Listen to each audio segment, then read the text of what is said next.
Vous êtes bien sur Way, le média de l'aventure digitale. Et ici, dans Fan Club, nous recevons les Trailblazers. Les Trailblazers, ce sont ceux qui inventent, qui découvrent, qui tracent une nouvelle voie avec une vision, avec des convictions aussi. Et on a envie de comprendre comment ils fonctionnent, comment ils ont écrit leur parcours et aussi pourquoi ça marche. Aujourd'hui, à mes côtés, Mohamed El Moussaoui. Bonjour. Bonjour. Bonjour et bienvenue. Merci. Vous êtes Engineering Manager chez Doctolib et vous nous dites que c'est l'entraide et le partage qui vous ont conduit jusque-là. Alors, on va retracer ce parcours ensemble, si vous le voulez bien.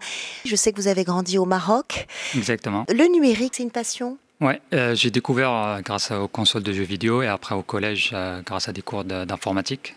C'est quoi un ordinateur, c'est quoi Internet. Et après le lycée, je me suis consacré à ça en faisant ça, mes études et après pour avoir ça comme un vrai métier et pas que juste un hobby. Vous avez fait des études informatiques pendant 4 ans, ensuite vous arrivez en France, vous faites un master en ingénierie des services informatiques. Comment vous découvrez Salesforce? Comment vous arrivez jusqu'à Salesforce? Donc, pendant mon master, je me suis spécialisé en ingénierie Microsoft. J'étais chez Microsoft dans leurs locaux pour trouver un stage de fin d'études. Et une entreprise m'a proposé un stage pour faire du Salesforce. Je ne connaissais pas du tout. Mais non. En 2010 à peu près, c'était inconnu en France.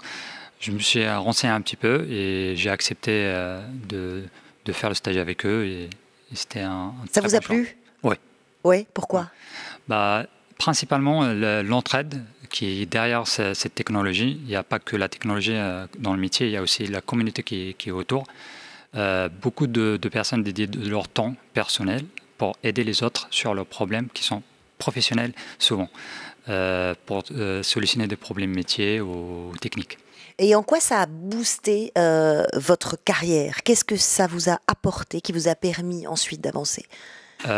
Principalement de l'apprentissage, parce que souvent, moi aussi, au lieu d'être juste d'aller vers cette communauté pour poser des questions, parfois j'allais pour aider les gens, même si ce n'est pas mon problème. Je vais essayer de le tester et voir comment je peux les aider et trouver une solution.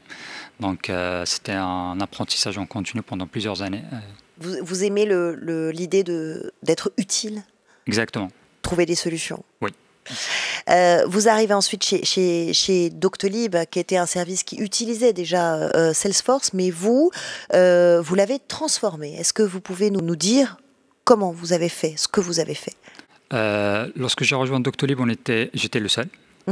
Aujourd'hui, on est une dizaine, une équipe partagée entre produits et technologie. Et grâce à cette équipe-là, on a transformé complètement notre Salesforce. Avant, on était dans la phase startup, on était obligé d'être rapide et réactif pour suivre l'aventure Doctolib. Mais depuis 2019, on a décidé de structurer notre plateforme pour que ça soit la plus scalable pour les lancements des nouveaux produits ou d'autres pays dans le futur. Et comment vous dites que vous êtes carrément parti d'une page blanche? Comment on fait pour partir d'une page blanche? À quoi on pense? Quelle solution on va chercher? Ça se passe comment? On a eu la chance vraiment, c'est très rare dans ce domaine-là de partir d'une page blanche sur du Salesforce. Surtout, on l'avait déjà.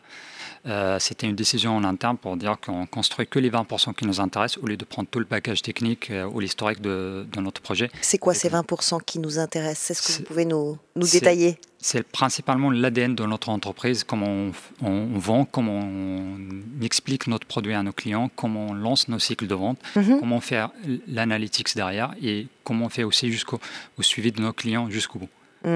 Est-ce que vous considérez du coup, puisque vous avez tracé une nouvelle voie, que vous êtes un trailblazer? Je pense que oui. En quoi? Aujourd'hui, je pense que même si le chemin il est pas créé, l'ADN de Doctolib et même la façon comment je travaille, c'est même s'il n'y a pas le chemin, on va le tracer. Au pire, on aura tenté une aventure et même si ça ne marche pas, on essaiera autre chose. Donc c'est complètement dans l'ADN de l'entreprise et le mien. Et aujourd'hui, quand vous expliquez à votre entourage, à vos amis, ce que vous faites et ce que vous faites chez Doctolib, est-ce qu'ils comprennent? Est-ce que vous arrivez à leur dire pourquoi ça vous plaît et pourquoi c'est utile? Tout à fait. Vous leur dites quoi? Dans ma famille, j'ai 2 frères qui sont dans l'informatique, donc ils comprennent tout à fait ce que je fais. La famille au plus large, un petit peu. Mais tout mon entourage, quasiment, ils connaissaient exactement ce que je fais, comment j'aide Doctolib principalement à travailler avec ses clients et ses prospects. Alors c'est peut-être un petit peu plus facile en ce moment puisque ceux qui nous regardent et qui nous écoutent le savent, la e-santé, les plateformes comme Doctolib, ça a littéralement explosé pendant le confinement et depuis la crise sanitaire. En quoi, racontez-nous, en quoi un support comme le vôtre peut être important et en quoi ça a été utile, en quoi Doctolib a été utile. Doctolib était utile principalement lorsqu'ils ont décidé d'offrir la téléconsultation à tous les médecins. Avec la crise du Covid, tous les médecins ils étaient obligés de fermer leur cabinet. Et sur quelques spécialités, c'était facile de faire du suivi de leurs patients et donner des prescriptions à leurs patients à distance. Donc on a offert la téléconsultation à la totalité de nos clients, même ceux qui... On est passé en 6 mois de 100 000 téléconsultations à 4,5 millions. Hein. On a dépassé tous les objectifs sur cette plateforme. Et vous, du coup, votre rôle là-dedans, ça a été quoi? Nous, principalement sur Salesforce, on a facilité l'accès à tous ces nouveaux clients, à notre CRM, et pour permettre au suivi par les commerciaux et par le service client. Ça a été difficile, il a fallu réagir très vite et mobiliser toutes les forces. Vous avez fait comment? C'était pas difficile, mais on a bousculé un petit peu les roadmaps, l'organisation des équipes pour répondre rapidement à ce besoin-là. Mais je pense que c'était un exercice très réussi par l'équipe. Vous avez cette agilité et cette réactivité? C'est Doctolib. Avec Salesforce. L'entreprise au complet, elle est comme ça. On n'est pas une entreprise un petit peu ancienne. L'agilité, c'est la façon de faire. Est-ce qu'il y a un produit, Salesforce, qui vous a marqué récemment? C'est la transformation aujourd'hui de l'expérience des développeurs. Moi, je suis ingénieur manager, donc je m'occupe de toute la partie technique. Depuis le lancement du produit Developer Experience, c'était le changement complet dans notre équipe. Ça facilite énormément notre travail. Et j'imagine que vous êtes fier de ce parcours et de ce que vous faites, puisque vous nous avez dit tout à l'heure que vous en étiez fier. Vous voudriez évoluer vers quoi?